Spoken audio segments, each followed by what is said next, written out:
মহিলারা বাড়িতে নামাজের বিছানা নামাজ পড়ে অনেক সময় বিছানার কর্নার ভাঁজ করে রাখে, তা না হলে শয়তান নাকি দাঁড়িয়ে যায় বিছানায়।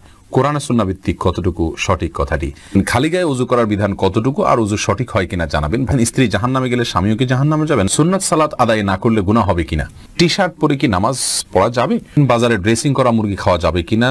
নামাজে ঠোঁট বন্ধ রেখে সম্পূর্ণ মনে মনে সূরা কেরাত পড়লে নামাজ হবে কিনা? ছোট বাচ্চারা বিছানায় পেশাব করলে তা শুকিয়ে গেলেও কি বিছানা অপবিত্র থাকবে? কোরআন শরীফ তেলাওয়াত করার সময় দুই পা গুটিয়ে বসে তেলাওয়াত করতে পারবো কিনা? বাড়িতে ফরজ নামাজ পড়লে একামত দিতে হবে কি? ছেলেরা যদি জামাতে ফরজ নামাজ আদায় না করে তাহলে নামাজ হবে কি? ঘুমানোর আগে অনেক সময় ওযু থাকে না, তখন কি আয়াতুল কুরসি পড়া যাবে? ঘুমালে বোবায় ধরে, এ থেকে বাঁচার জন্য কোনো আমল আছে কিনা?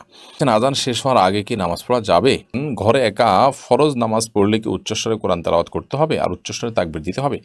জামাতে নামাজ পড়ার সময় ইমাম ভুল করলে পিছন থেকে মুক্তাদির আল্লাহু আকবার বলে ওঠে। এখন কিছু প্রসিদ্ধ ইমামের মুখ থেকে শুনছি সুবহানাল্লাহ বলতে হবে, কোনটা সঠিক? 4 রাকাত বিশিষ্ট সুন্নাত নামাজে সূরা মিলাবো কি না? ঘরে অনেক কিছুতেই ছবি থাকে, যেমন বই, পত্রিকা, ম্যাগাজিন, সেক্ষেত্রে কি ওই রুমে নামাজ হবে? কোনো মহিলা হজ করলে তার নামের আগে আলহাজ লেখা জায়েজ আছে কিনা? কোরআন শরীফ তেলাওয়াত করার সময় দুই পা গুটিয়ে বসে তেলাওয়াত করতে পারবো কিনা? পারবেন, কোনো অসুবিধা নেই।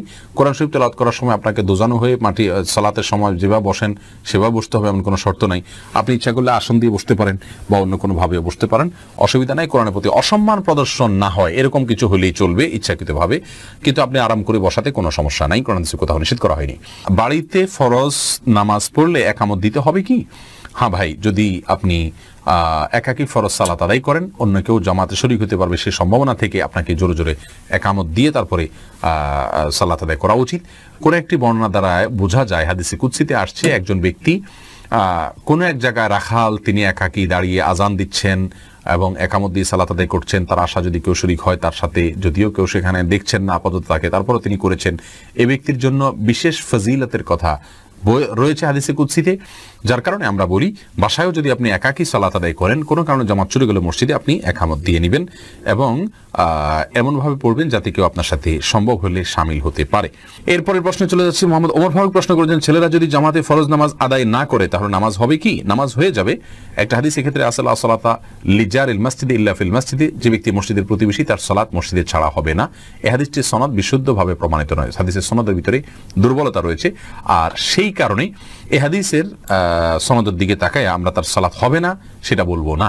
তবে মুসলিমের অবশ্যই জামাতের সাথে সালাত আদায় করা উচিত। নবী সাল্লাল্লাহু আলাইহি ওয়াসাল্লাম যারা বাসায় সালাত পড়ে বা মসজিদে জামাতে শামিল হয় না তাদের ঘর বাড়ি জ্বালিয়ে দিতে চেয়েছেন। এটা বোঝা যায় এখান থেকে যে জামাতে সালাত আদায় করা ওয়াজিব, বিনা উজরে এটা তরক করা হারাম এবং গুনাহের কাজ।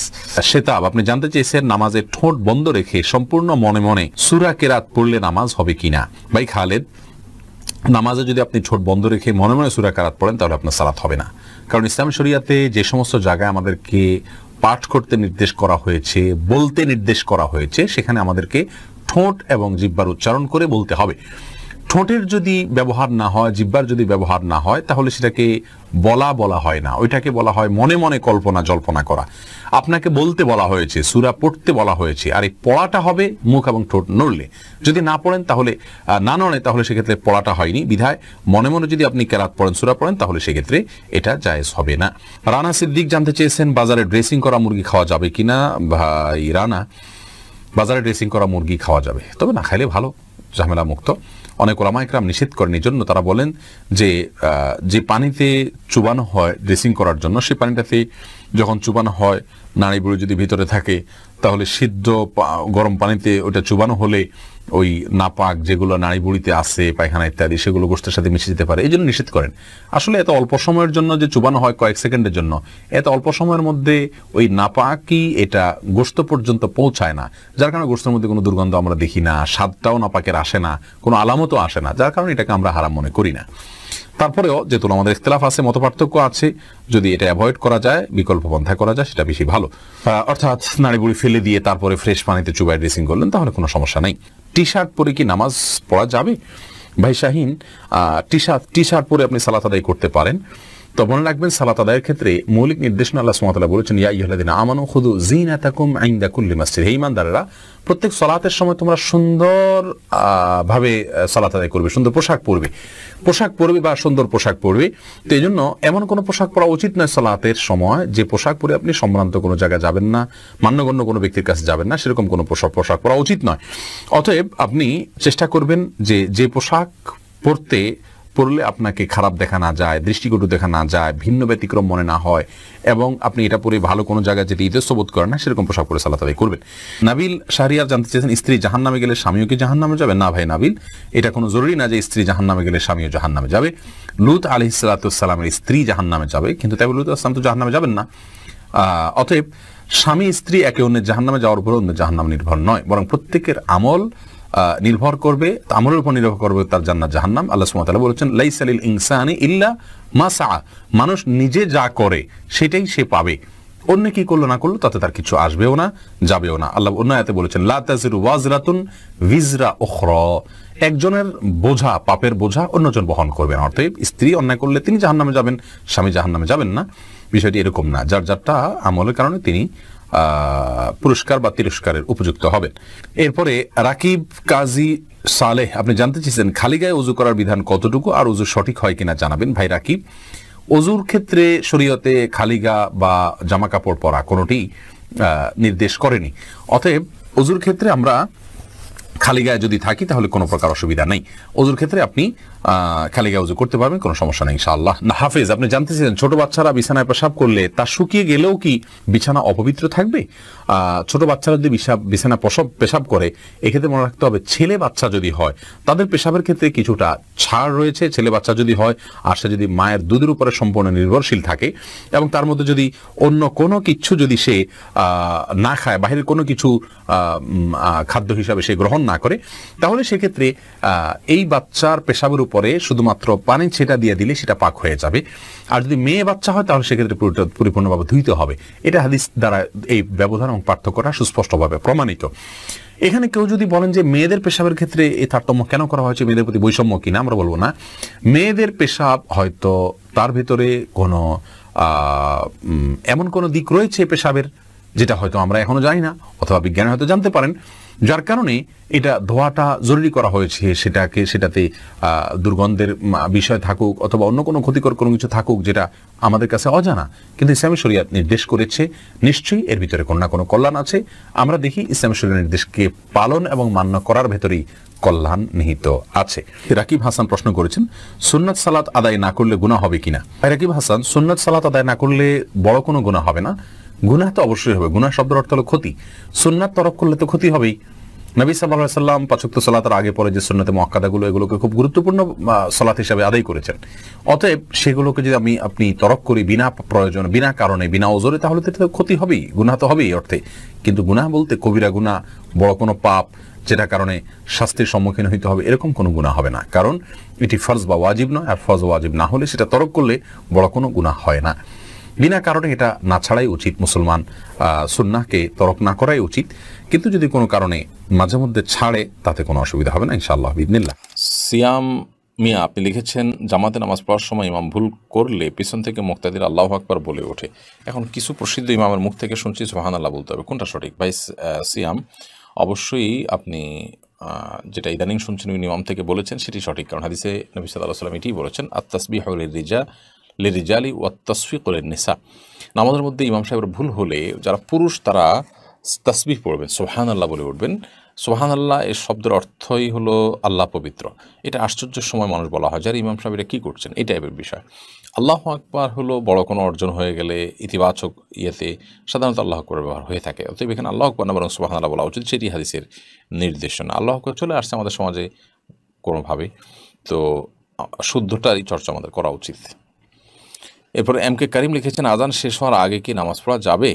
আজান শেষ হওয়ার আগে আপনি নামাজ পড়তে পারেন, তবে আজান যখন শুরু হয়ে যায় তখন আজানের জবাব দেওয়াতে মগ্ন হওয়া উচিত, যেন আজানের জবাব দিয়ে শেষ করে তারপর আপনি নামাজ পড়তে পারেন, সেটা বেশি উত্তম। তবে আজান চলাকালীন সময় যদি আপনি নামাজ শুরু করে দেন তাতে নামাজ হয়ে যাবে, কারণ আজানের জবাব দেওয়াটা ফরজ কিংবা ওয়াজিব নয়। ফাহিম কাউসার লিখেছেন, কোনো মহিলা হজ করলে তার নামের আগে আলহাজ লেখা জায়েজ আছে কিনা? নামের আগে আলহাজ পুরুষের জন্য লেখা যেখানে উচিত না, সেখানে মহিলার জন্য কারণ লিখতে যাবে? একই কথা, পুরুষ মহিলা কারোর জন্য এটা শোভনীয় নয় যে তিনি হজ করেছেন সেটি তার নামের আগে লিখে রাখবেন। এটি তার এখলাস এবং তার যে নিয়তের ব্যাপারটা আছে সেটা নিয়ে রীতিমতো ধোঁয়াশা তৈরি করে। এই জন্য এটা না করা উচিত। এবাদত বন্দেগী এটা মানুষের কাছে বলে বেড়ানো সারা জীবন ধরে এরকম কোনো বিষয় নেই। হ্যাঁ, প্রসঙ্গ তো আসলো, ওখানকার কোনো ঘটনা বললো, সেটা ভিন্ন বিষয়। বাট আপনার আলহাজ, আপনার এই উপাধি এটা সেটে নিজেকে হজ করেছেন সেটি জাহির করা অবশ্যই গুনাহের কথা। বুলবুল তানিম আপনি জানতে চেয়েছেন, মহিলারা বাড়িতে নামাজের বিছানা নামাজ পড়ে অনেক সময় বিছানার কর্নার ভাঁজ করে রাখে, তা না হলে শয়তান নাকি দাঁড়িয়ে যায় বিছানায়, কোরআনে সুন্নাহ ভিত্তিক কতটুকু সঠিক কথাটি? ভাই বুলবুল, বাড়িতে নামাজের বিছানা নামাজ পড়ার সময় কর্নার ভাঁজ করে রাখা, শয়তান দাঁড়াবে সেই ভয়ে, এটা কুসংস্কার। এর সাথে ইসলামের শরীয়তের কোনো সম্পর্ক নাই। কোরআন হাদিসে কোথাও বলা হয়নি যে কেউ সালাতের জন্য দাঁড়ালে তার জানামাজটা যদি বড় হয় তার কোনায় শয়তান দাঁড়াবে, এরকম কোনো কথা নেই। জামাতবদ্ধ সালাতে পুরুষরা যখন পাশাপাশি দাঁড়িয়ে সালাত আদায় করবেন তখন কাতারের মধ্যখানে যদি ফাঁকা থাকে সেখানে শয়তান দাঁড়ায়, এটা হাদিস দ্বারা বোঝা যায়। এজন্য মানে নির্দেশ করা হয় ওয়ালা তাদাউল ফুরুজাত লিশায়াতিন, অর্থাৎ শয়তানের জন্য কোনো মাঝখানে ফাঁকা জায়গা রাখবে না। কিন্তু জায়নামাজের বা মুসাল্লার কোনাকাংশিতে শয়তান দাঁড়ায় এরকম কোনো কথা ইসলামী শরিয়ার কোথাও নাই, কোরআন হাদিসের কোথাও বলা হয়নি, বিধায় এটি ভিত্তিহীন কথা। মাসুক আহমদ আপনি লিখেছেন, ঘুমালে বোবায় ধরে, এ থেকে বাঁচার জন্য কোনো আমল আছে কিনা? দেখুন, আমাদের অনেকেই ঘুমালে যখন আমাদের শরীরের মধ্যে প্যারালাইসিসের মতো ভাব হয়ে যায়, আমাদের সেন্স ঠিক থাকে বা হাত পা কিছুটা নড়াতে পারি না, আমরা সেটাকে বোবায় ধরা বলি। এটা আমাদের সমাজে বহুল প্রচলিত। সাধারণত বোবায় ধরা বলতে আমরা মনে করি যে বোবা জিনে ধরছে, সেজন্য আমরা বোবার মতো হয়ে গেছি, কথা বলতে পারছি না, আওয়াজ নাই এবং নড়াচড়া নাই, অথবা আপনার জিনে ধরার ফলে আমরা বোবার মতো হয়ে গেছি, এটাকে আমরা বোবায় ধরা বলি। আসলে এটা জিনে ধরা, এটি কোরআন হাদিসের আলোকে যেমন প্রমাণিত না, এবং ইসলামী শরীয়তের দৃষ্টিকোণ থেকে এটাকে জিনের ধরার কারণে এরকম হয় যেমনটি বলা হয়নি। বরং এটার বৈজ্ঞানিক ব্যাখ্যা আছে। আমরা জানি যে এটাকে বলা হয় আপনার স্লিপ, কি বলে এটাকে, পক্ষাঘাতগ্রস্ত, মানে ঘুমে স্লিপ প্যারালাইসিস, বা আপনার ঘুমন্ত অবস্থায় পক্ষাঘাতগ্রস্ত হওয়া সাময়িক সময়ের জন্য, অল্প সময়ের জন্য, মুহূর্তের জন্য এরকম হয়ে থাকে। তো এরকম যদি হয় তাহলে সেক্ষেত্রে চিকিৎসকদের বিভিন্ন পরামর্শ আছে এটি কেন হয়। সাধারণত না ঘুমালে, ঘুম গভীর না হলে, শুয়ে থাকলে, বিভিন্ন ডিভাইস আশপাশে রাখলে, সেগুলো চালু থাকলে, সেগুলোর কারণে অনেক সময় এরকম অসুবিধা হতে পারে। শরীর অত্যধিক ক্লান্ত থাকলে এরকম হতে পারে, এবং দিনের বেলা ঘুমের অভ্যাস থাকলে রাতের বেলা এরকম হতে পারে। এই জন্য দিনের বেলা যথাসম্ভব না ঘুমিয়ে রাতে তাড়াতাড়ি ঘুমিয়ে যাওয়া উচিত, এবং লম্বা সময় ধরে খুব মন ভরে ঘুমানো উচিত, এবং ডিভাইস ইত্যাদি থেকে যথাসম্ভব ঘুমের আগে থেকে দূরে থাকা উচিত, এবং এগুলোকে দূরে রাখা উচিত, এবং সম্ভব হলে বন্ধ করে বা এরোপ্লেন মোড দিয়ে রাখতে পারলে ভালো হয়। তো এগুলোর মাধ্যমে ইনশাআল্লাহ এখান থেকে রক্ষা পাওয়া যাবে। চিকিৎসকগণ এবং এ বিষয়ে বিশেষজ্ঞগণ নানা রকম পরামর্শ আমাদেরকে দিয়েছেন, বিধায় সেগুলো আমরা করব। এর বাইরে ওই মুহূর্তে আমি আল্লাহ তাআলা স্মরণ করে আল্লাহর কাছে পানা চাইতে পারি। এই পক্ষাঘাতটা স্থায়ী হয়ে গেলে আমার জন্য সেটা কত বড় বিপদের কারণ হবে, সন্দেহাতীতভাবে সেটি আমাদের টেনশনের কারণে একটি রিমান্ডার হিসাবে। এই জন্য আল্লাহ তাআলার কাছে আমরা ইস্তেগফার করব, এবং ভীত সন্ত্রস্ত না হয়ে আল্লাহর কাছে আমরা সাহায্য প্রার্থনা করব, এবং আমরা আশা করব ইনশাআল্লাহ এটা ছেড়ে যাবে, আতঙ্কিত হব না। তো এই বিষয়ে তারা পরামর্শ দিয়ে থাকেন। এর বাইরে ইমানদার হিসেবে যেটা বললাম, যে ওই মুহূর্তে আপনি সেন্স আছে, সেন্স কাজ করছে, তো আল্লাহ তাআলার কাছে আপনি মনে মনে দোয়া করতে থাকেন, মুখে আওয়াজ করতে না পারলে কোনো অসুবিধা নেই। এবং পক্ষাঘাতগ্রস্ত মানুষ, প্যারালাইসিস হওয়া মানুষগুলো কত কষ্ট করে, আমরা এই মুহূর্তের জন্য আমরা এতটা ভীত সন্ত্রস্ত হয়ে পড়ি, তাহলে তাদের জন্য সেটি কত কষ্টের কারণ হয় সেটি আমাদের বোঝা উচিত, উপলব্ধি করা উচিত, এবং আল্লাহর কাছে শুকর আদায় করা উচিত। আল্লাহ আমাদের সুস্থ রেখেছেন, ভালো রেখেছেন। শিলা আক্তার লিখেছেন, ঘরে অনেক কিছুতেই ছবি থাকে, যেমন বই, পত্রিকা, ম্যাগাজিন, সেক্ষেত্রে কি ওই রুমে নামাজ হবে? তাছাড়া বাচ্চাদের বিভিন্ন খেলনাও থাকে। বনশীলা, ঘরে বিভিন্ন আসবাবপত্রে যদি প্রাণীর ছবি থাকে তাহলে সেক্ষেত্রে সেই রুমে, বিশেষ করে এটা প্রকাশ্যে যদি থাকে টাঙানো ইত্যাদি, তাহলে সেখানে নামাজ না পড়ে, যেখানে নাই সেখানে নামাজ পড়া উচিত। অথবা ওখানে নামাজ পড়তে হলে সেটিকে যথাসম্ভব ঢেকে কোনো কিছু দিয়ে চাপা দিয়ে তারপরে, বা ড্রয়ার ইত্যাদিতে রেখে তারপর নামাজ পড়া উচিত। না হলে এটি মাকরু হবে। তবে সেখানে নামাজ হবে না এরকম না, নামাজ হয়ে যাবে। এমডি আকরাম হোসেন লিখেছেন, ঘরে একা ফরজ নামাজ পড়লে কি উচ্চস্বরে কোরআন তেলাওয়াত করতে হবে আর উচ্চস্বরে তাকবীর দিতে হবে? একা একা যখন আপনি তেলাওয়াত করবেন তখন নীরবে কিংবা উচ্চস্বরে যে কোনোভাবে পড়তে পারেন, যদি অন্য কারোর ডিস্টার্বের আশঙ্কা না থাকে আপনি উচ্চস্বরে পড়তেই পারেন। আর তাকবীর বিষয় যেটি, সেটা হলো যে আল্লাহু আকবার সরি আপনার নামাজের কথা আপনি বলছেন। নামাজ যখন পড়বেন তখন উচ্চস্বরে কোরআনে কারিমের তেলাওয়াত আপনি রাতের বেলা নামাজ হলে করতে পারেন, আবার চাইলে নীরবেও পড়তে পারেন। দিনের বেলা নামাজ তো ডেফিনেটলি আপনাকে আস্তে পড়তে হবে এবং তাকবীরগুলো আপনি উচ্চস্বরে দিবেন, সেই সাথে একামত দিবেন। একামত দিয়ে ইমামের যেভাবে নামাজ পড়ায় ঠিক ওইভাবে আপনি নামাজ পড়বেন। উদ্দেশ্য হলো অন্য কেউ যেন আমার তাকবীর শুনে, আমার একামত শুনে আমার সাথে এসে শামিল হয়, যোগ দেয়, এমনকি নফল নিয়তে এসে যোগ দিলেও আপনি জামাতের সওয়াব পেয়ে গেলেন। সেই উদ্দেশ্যে আপনি এটি করতে পারেন। সুমন আহমেদ আপনি লিখেছেন 4 রাকাত বিশিষ্ট সুন্নত নামাজে সূরা মিলাবো কি না? জি, সুন্নত নামাজ হলে যে সূরা মেলানো লাগবে না ব্যাপারটা সেরকম না। সুন্নত নামাজেও সূরা মিলাবেন। আব্দুল সাত্তার লিখেছেন ঘুমানোর আগে অনেক সময় অজু থাকে না, তখন কি আয়াতুল কুরসি পড়া যাবে? অবশ্যই পড়া যাবে। আয়াতুল কুরসি পড়ার জন্য অজু করা জরুরি না, মুখস্থ তেলাওয়াত করতে হলে অজু আবশ্যক না, বিধায় আপনি অবশ্যই ঘুমানোর আগে অজু না থাকলে আয়াতুল কুরসি কেন 3 কুল কোরআন কারীমের অন্যান্য সূরাও আপনি পাঠ করতে পারবেন।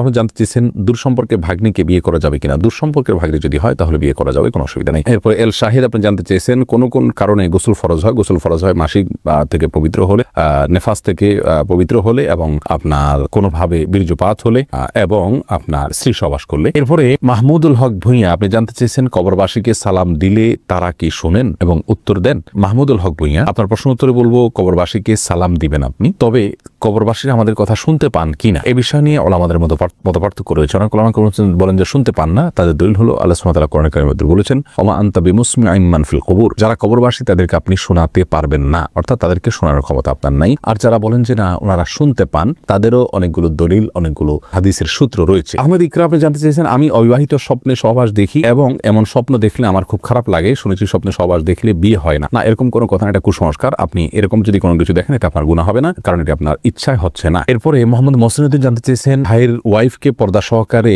বাইকের পেছনে নেওয়া যাবে কি না। না, প্রথমত বাইকের পেছনে ভাইয়ের ওয়াইফকে যদি আপনি রাখেন এবং আপনি নিজে চালান, অর্থাৎ দুজন আপনারা থাকেন, তাহলে সেক্ষেত্রে শরীরের কোনো না কোনো অংশ স্পর্শ করবে, বাজে চিন্তা হওয়ার সুযোগ আছে। আল্লাহ সুবহানাহু ওয়া তাআলা বলেছেন লা তাকরাবুজ জিনা, জিনার কাছাকাছিও যেও না। বিদায় এটা উচিত হবে না, একান্ত নিরুপায় না হলে, কোনো বিপদগ্রস্ত না হলে সেক্ষেত্রে এটা উচিত হবে না। এমডি জুনেদ খান আপনি জানতে চেয়েছেন সুদ যারা খায় তাদের টাকা মসজিদে লাগানো যাবে কিনা। জেনে শুনে তাদের টাকা মসজিদে লাগানো ঠিক না। আল্লাহ রাসূল কারীম সাল্লাল্লাহু আলাইহি ওয়াসাল্লাম বলেছেন ইন্নাল্লাহা তাইয়্যিব লা ইয়াকবালু ইল্লা তাইয়্যিব, আল্লাহ তাআলা নিজে পবিত্র, তিনি পবিত্র ছাড়া কোনো কিছু গ্রহণ করেন না, বিদায় হারাম কিছু দান করলে আল্লাহ সন্তুষ্টি অর্জন করা যাবে না, সওয়াব পাওয়া যাবে না। এরপরে জান্নাত জাহান আপনি জানতে চেয়েছেন নামাজ শেষ করে শুয়ে শুয়ে সূরা মুলক বা সকাল সন্ধ্যা দোয়া বা জিকির করা যাবে কিনা। করা যাবে বোন। আল্লাহ সুবহানাহু ওয়া তাআলা কোরআনে কারীমে স্পষ্ট করে বলেছেন আল্লাযীনা ইয়াযকুরুনাল্লাহা কিয়ামান ওয়া কুউদান ওয়া আলা জুনুবিহিম, যারা দাঁড়িয়ে বসে শুয়ে সর্বাবস্থা আল্লাহ তাআলা জিকির করে স্মরণ করে। অতএব আল্লাহ তাআলার জিকির বা স্মরণ এগুলো যে কোনো অবস্থা আপনি করতে পারেন। আপনার মনে কোনো অবজ্ঞা থেকে তো আপনি আর করছেন না, অতএব এটি জায়েজ হবে ইনশাআল্লাহ, হবে ইবনিল্লাহ। কোরআনে সে কোথাও নিষেধ নেই। নিদুল জানতে চেয়েছেন হায়াসকালীন মহিলারা কি কি আমল করতে পারবে। মহিলারা সব আমল করতে পারবে, শুধুমাত্র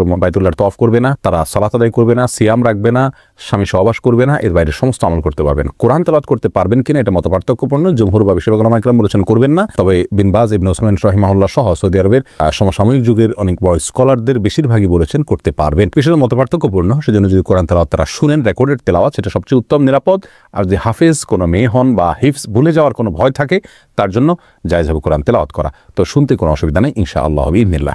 স্পর্শ করতে পারবেন না কোরআন, এই অবস্থায় এ বিষয়ে কারো দ্বিমত নাই। এমনি আশরাফুল ইসলাম জানতে চেয়েছেন টি শার্ট পরে নামাজ হবে কিনা। হ্যাঁ, নামাজ হয়ে যাবে, কিন্তু এরকম কোনো টি শার্ট পরে সালাত আদায় করা উচিত নয় যেটা সালাতের গাম্ভীর্যতার সাথে যায় না, অথবা আপনার এই টি শার্ট পরে আপনি কোথাও যান না ভালো কোথাও, এরকম যদি হয় তাহলে আপনার জন্য টি শার্ট পরে সালাত আদায় করা জায়েজ হবে না, অন্যথায় জায়েজ হবে। আল্লাহ তাআলা বলেছেন ইয়া আইয়ুহাল্লাযীনা আমানু খুযু যিনাতাকুম ইনদা কুল্লি মাসজিদ, হে ঈমানদাররা প্রত্যেক সালাতের সময় সুন্দর পোশাক পরিধান করো। অতএব আপনি যে পোশাকটা আপনার কাছে সুন্দর, সম্ভ্রান্ত জায়গায় আপনি যান, সাধারণত সাধারণ পোশাক নয়, অপমানজনক পোশাক নয়, বা আপনার শোয়ার পোশাক নয়, বা এটা পরে আপনি কোথাও যেতে চান না, এরকম পোশাক যদি না হয় তাহলে সেক্ষেত্রে আপনার সালাত হয়ে যাবে, টি শার্টেও কোনো অসুবিধা নেই। প্রশ্ন করেছেন মঞ্জুরা পারভিন, আপনি প্রশ্ন করেছেন রুকু থেকে সোজা হয়ে দাঁড়িয়ে রব্বানা আলাকাল হামদ বলবো নাকি রব্বানা ওয়ালাকাল হামদ বলবো।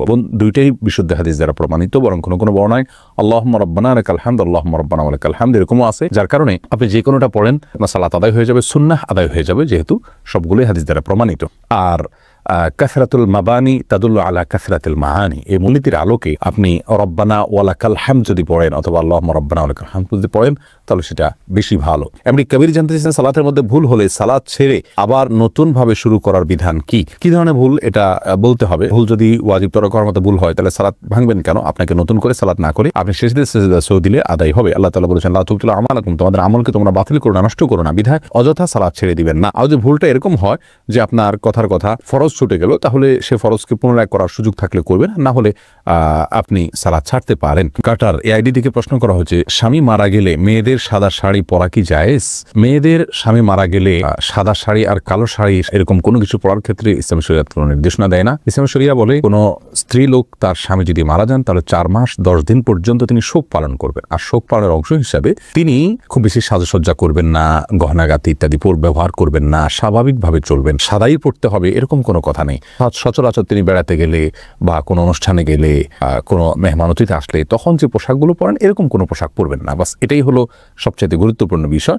কিন্তু এর বাইরে তাকে বিশেষ কোনো কালারের কাপড় পরতে হবে, সাদা পরতে হবে এমন কোনো বাধ্যবাধকতা ইসলামের শরীয়তে নাই। এমপি জাফর ইকবাল আরিফ আপনি জানতে চেয়েছেন, স্বপ্নে নিজের সন্তানকে কোরবানি করতে দেখলে তার ব্যাখ্যা কি, জানালে উপকৃত হব। ভাই জাফর ইকবাল, নিজের সন্তানকে কোরবানি করতে দেখলে তার নির্দিষ্ট ব্যাখ্যা কি আমি বলতে পারবো না, কারণ আমি স্বপ্ন ব্যাখ্যা বিশেষজ্ঞ নই। স্বপ্নের ব্যাখ্যা বোঝেন এমন ওলামায়ে কেরামের সংখ্যা খুবই নগণ্য, হাতে গোনা। আপনি এরকম কোনো আলেমের শরণাপন্ন হলে সবচেয়ে ভালো হবে। তবে কোরবানির স্বপ্ন ইব্রাহিম আলাইহিস সালাম দেখেছিলেন সন্তানকে, আল্লাহ সুবহানাহু ওয়া তাআলা এটা তার পরীক্ষা নিয়েছিলেন। নবীদের সে স্বপ্ন আর আমাদের স্বপ্ন কখনো এক নয়। এটাও হতে পারে যে আল্লাহ সুবহানাহু ওয়া তাআলা আপনাকে, আপনার সন্তানকে আল্লাহর রাহে দেওয়ার জন্য, আল্লাহর পথে তাকে পরিচালিত করবার জন্য আল্লাহ সুবহানাহু ওয়া তাআলা আপনাকে উদ্বুদ্ধ করছেন, নির্দেশনা দিচ্ছেন। আল্লাহু আ'লাম বিসওয়াব। এমডি শফিক আপনি জানতে চেয়েছেন, তাসবিহ দানা দিয়ে তাসবিহ করা কি বিদআত? ভাই শফিক, এটাকে আমরা বিদআত বলি না। অনেক উলামায়ে কেরাম বিদআত বলেন। তারা বলে থাকেন যে বিভিন্ন হাদিসে আঙ্গুলের করে তাসবিহ গণার ফজিলত বা গুরুত্ব এর বর্ণনা বা বিবরণ পরোক্ষভাবে বোঝা যায়। বিশেষ করে কি আমাদের দিন এগুলো জলজল করে জ্বলতে থাকবে বা উজ্জ্বল আলো দিবে, এরকম বর্ণনা পাওয়া যায়। তাসবিহ দানা তো এই হাদিসকে অ্যাভয়েড করাই হয়, বিধায় এটাকে অনেকে বিদআত বলে থাকেন। আমরা এটাকে বিদআত এই জন্য বলি না যে তাসবিহ দানা ব্যবহার করাকে আলাদা সুন্নাহ, আলাদা মুস্তাহাব, আলাদা ফজিলতপূর্ণ, আলাদা আমল এরকমটি কেউ মনে করেন বলে আমাদের জানা নেই। যেহেতু এরকমটি কেউ মনে করেন না, তাহলে তাসবিহ দানা ব্যবহার করাকে আমরা বিদআত বলতে পারি না। বরং তাসবিহ দানা বিদআত ব্যবহার করা এটা ওই ব্যক্তির জন্য বিধেয় যে ব্যক্তি 100 বার বা বেশি সংখ্যক তাসবিহর যে সংখ্যাগুলো সেগুলো আঙ্গুলে করে গুনে তিনি মনে রাখতে পারেন না, এরকম যদি হয় তাহলে সেক্ষেত্রে তার জন্য এটা বিধেয়। তবে উত্তম হবে সর্বাবস্থায় আঙ্গুলে করে গণনা করা। তাছাড়া কোনো সালাফ থেকে বিভিন্ন বিচি ইত্যাদিকে তাসবিহর গণনার ক্ষেত্রে ব্যবহার করার কথা বর্ণনা পাওয়া যায়, কিন্তু আঙ্গুলের কর এটার বর্ণনা, এটার তাসবিহ গণনা করার কথা যেহেতু হাদিস থেকে পাওয়া যায় সরাসরি, সেজন্য আমরা সেটাকে অগ্রাধিকার দেওয়াটাই উত্তম হবে, কিন্তু আমরা ওইটাকে বিদআত বলবো না। তবে হ্যাঁ, তাসবিহ ব্যবহারকে আলাদা একটা ইবাদত বা সওয়াব, বা ওইটাতে গণলে সওয়াব হবে, বা ওইটাতে গণা উত্তম, বা ওইটাতে গণনা করা নিয়ম, এরকম যদি কেউ মনে করে তাহলে সেটি বিদআত হতে পারে। এরপরে প্রশ্ন আমি দেখতে পাচ্ছি, ইমরান ফরহাদ আপনি জানতে চেয়েছেন, শ্বশুরবাড়ি থেকে খুশিতে কিছু দিলে কোনো গুনাহ হবে কি না?